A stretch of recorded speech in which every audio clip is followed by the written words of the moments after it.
Araw-araw akong nagbubungkal ng lupa, pawis ang puhunan, pero sila ninanakaw lang ang buwis namin. Habang kami lumulubog sa putik, sila naman lumalangoy sa pera.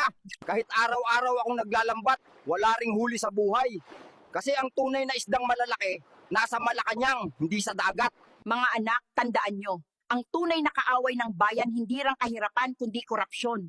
Huwag niyong hayaan na pati konsensya niyo mabili. Araw-araw kong nilalabanan ng apoy, pero ang apoy ng korupsyon mas matindi pa, sinusunog nito ang kinabukasan natin. Kailan kaya may tatapang para apulahin yon? Araw-araw akong pawis at nagbubuwis buhay sa mga kable ng kuryente, samantalang yung iba, maginhawa ang buhay dahil sa korupsyon. Bakit gano? Kami dito, pawis at pagod ang puhunan, habang sila, nakaupo lang pero pera ng bayan ang kanilang kinakamkam. Araw-araw akong nag-iipon ng barya, samantalang kayo, nagpapakasasa sa yaman na hindi nyo naman pinaghirapan. Maawa naman kayo sa amin. Panay kayo flex ng mga mamahaling bag, sasakyan, magarang mansyon at kung ano-ano pa. Samantalang kami, nilulunod ng kahirapan na gawa nyo rin. Habang sila ninanakaw ang kaba ng bayan, kami, ninanakawan ng kinabukasan. Araw-araw kaming lumalaban para sa buhay ng iba.